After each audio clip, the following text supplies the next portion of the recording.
بسم اللہ الرحمن الرحیم. خزائن القرآن قرآن کریم کے علوم و معارف کا مجموعہ از افادات شیخ العرب والعجم عارف باللہ حضرت اقدس مولانا شاہ حکیم محمد اختر صاحب رحمۃ اللہ علیہ. اہل اللہ کا نور باطن منتقل ہونے کے دو راستے. ان کی صحبت سے ان کے قلب کا نور ہمارے قلب میں دو طرح سے داخل ہوتا ہے. ایک تو یہ کہ قلب سے قلب میں فاصلے نہیں ہیں، ایک تو یہ کہ قلب سے قلب میں فاصلے نہیں ہیں. اجسام میں تو فاصلے ہوتے ہیں لیکن دلوں میں فاصلے نہیں ہیں. جیسے ایک بلب یہاں جل رہا ہے اور دوسرا وہاں جل رہا ہے، تیسرا اور فاصلے پر جل رہا ہے. تو بلب کے اجسام میں تو فاصلے ہیں لیکن روشنی میں فاصلے نہیں ہیں. کوئی نہیں کہہ سکتا کہ فلاں بلب کی روشنی یہاں تک ہے اور فلاں کی وہاں تک ہے. نور کی کوئی حد فاصل نہیں ہوتی، نور مخلوط ہوتا ہے.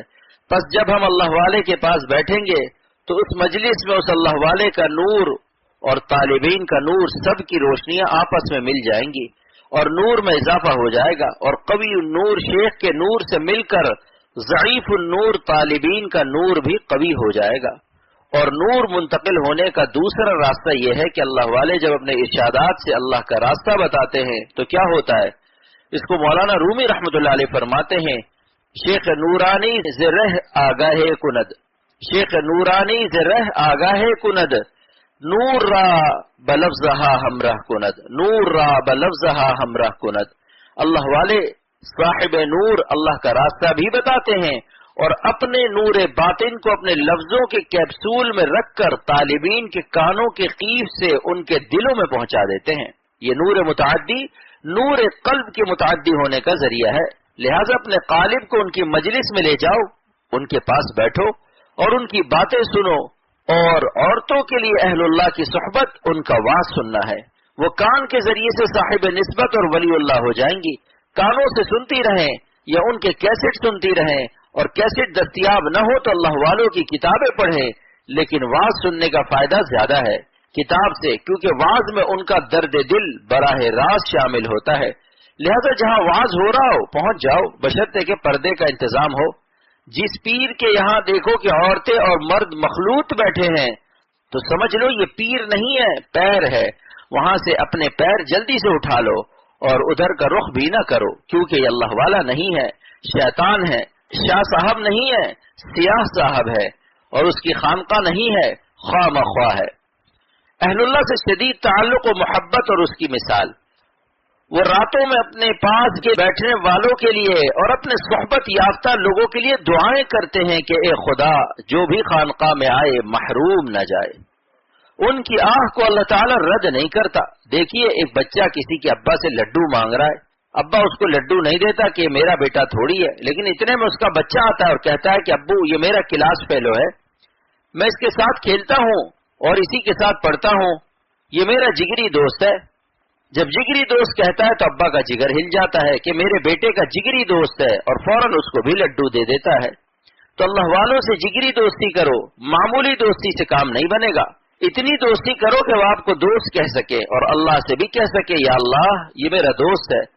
تو اللہ جب ان کو اپنے قرب کا لڈو دے گا تو جس کو وہ اپنا دوست کہہ دیں گے اس کو بھی یہ لڈو مل جائے گا.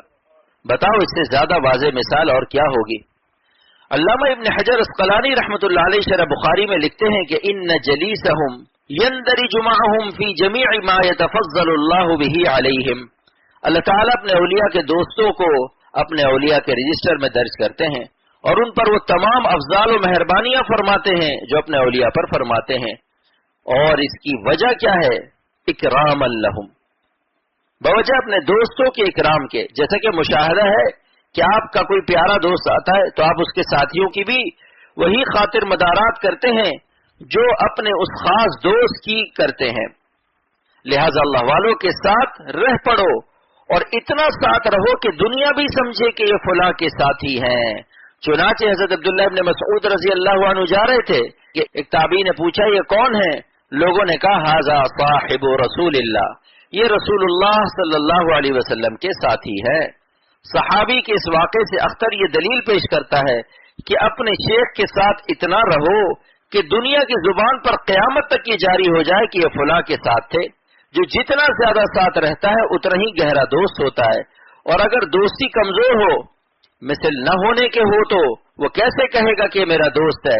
لیکن میں یہ دعا بھی کرتا ہوں کہ اللہ جو خانقاہ میں آئے محروم نہ جائے، جو خانقاہ میں آئے محروم نہ جائے، مدرسہ و مسجد خانقاہ کے ایک ایک ذرے میں جذب کی کشش بھر دے کہ یہاں جس کا قدم آ جائے وہ بھی درد دل، درد نسبت اور درد محبت پا جائے، نور تقوی پا جائے اور ولی اللہ بن جائے۔ درد محبت مہر اللہ کے خود کفیل ہونے کی مثال، اللہ تعالیٰ نے جس طرح پارس پتھر میں سونا سازی یعنی لوہے کو سونا بنانے کی خاصیت رکھی ہے، آگ میں گرمی اور جلانے کی خاصیت رکھی ہے، اور برف میں ٹھنڈا کرنے کی خاصیت رکھی ہے، اور ان کی خاصیت بلا دلیل تسلیم کی جاتی ہے، اسی طرح اللہ والوں میں بھی اللہ تعالیٰ نے خاصیت رکھی ہے اولیاء سازی کی کہ ان کی صحبت میں رہنے والے ولی اللہ ہو جاتے ہیں۔ اگر آپ آگ جلائیں اور کوئی پوچھے کہ آگ میں گرمی کیوں ہے، اسی طرح کوئی کہے کہ چاند سے گرمی نہیں ملتی لیکن سورج میں کیوں گرمی ہے، تو آپ یہی جواب دیں گے کہ اللہ تعالیٰ نے ان میں یہ خاصیت رکھی ہے، اور سورج کا ایندھن جس سے سورج چمکتا ہے اس کا خرچہ کتنا ہے؟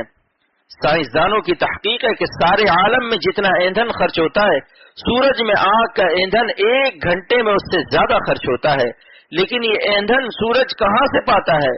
اللہ تعالیٰ نے ایندھن میں سورج کو خود کفیل بنایا ہے، اس کے اندر ہزاروں لاکھوں ہائیڈروجن بم ہر وقت پھٹتے رہتے ہیں جن سے خود بخود آگ پیدا ہوتی رہتی ہے۔ اگر سورج اپنے ایندھن میں خود کفیل نہ ہوتا تو اتنا ایندھن کہاں سے پاتا، جبکہ ساری دنیا کا ایندھن اس کے 1 گھنٹے کے ایندھن کے برابر ہے۔ ایسے ہی اللہ والے جو ہدایت کے سورج ہیں ان کے قلب درد دل کے ایندھن میں خود کفیل بنائے جاتے ہیں۔ ان کا یہ ایندھن کہاں سے آتا ہے؟ اللہ تعالیٰ ان کے قلب پر علوم غیبیہ وارد کرتا ہے، ان کے دلوں کے اندر اپنے درد محبت کا ایندھن دیتا ہے، ان کے اندر ہم وقت درد دل کے ایسے دھماکے ہوتے رہتے ہیں جن سے وہ خود بھی گرما گرم رہتے ہیں، اور ان کی برکت سے ان کے پاس بیٹھنے والوں کو بھی ایمانی گرمیاں مل جاتی ہیں، اور ایک دن ان کے ہم نشینوں کے قلب بھی ہدایت کے سورج بن کر اپنے درد دل کی آگ میں خود کفیل ہو جاتے ہیں، اور قیامت تک یہ سلسلہ جاری رہے گا۔ اللہ پاک ہم سب کو بھی درد دل عطا فرمائے۔